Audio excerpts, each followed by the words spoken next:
to Jerez Motor Circuit. I'm going to have to shout a bit because I haven't got a proper microphone, unfortunately, and I won't go on very long because I haven't got much time, but I just wanted to show you something about this, which is the new Renault Megane RS 280. An interesting hot hatchback for many reasons, but not least because it has a four-wheel steering system which makes it go around corners really quite well.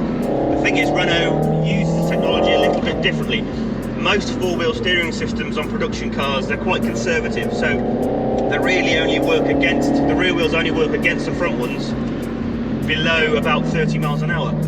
Renault has actually authored its own ECU for the four-wheel steering system, so that when you put this car in race mode, the rear wheels are steering against the front ones all the way up to about 60 miles an hour, so twice as fast. That makes a big difference to the way this car goes around corners. Now obviously Renault Sport has done a particularly thorough job, as usual, on the chassis of this car, and the four-wheel steering system isn't the only reason why it's so good, but it makes a big difference on a front-wheel drive hot hatchback, because kind of front-wheel drive cars are inherently a little bit less balanced, a little bit less maybe engaging to drive than four-wheel drive ones or rear-wheel drive ones. It's great fun.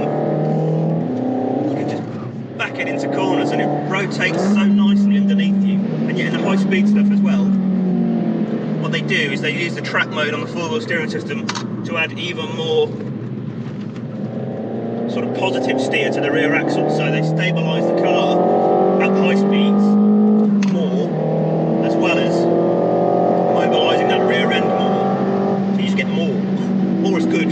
So what else has it got? It's got a new 1.8 turbo engine, which is slightly more powerful on paper than the old 2 litre. I'm not convinced it's better than the old 2 litre really, and it's definitely not the car's crowning glory, we know that.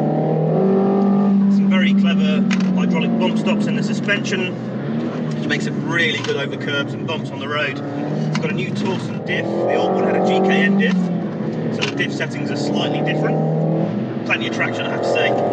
It's a cracking thing to drive, you know. The $64,000 question, actually I suppose it's the £32,000 question, is whether it's better than a Honda Civic Type R. Oh. I'll tell you what, it might be. But I'm going to wait to answer that question slightly later. Yeah, for the time being, I'm going to wait. We'll do the inevitable twin test. That will happen, you can be sure of that. For the time being, I'm just going to continue doing daft skids.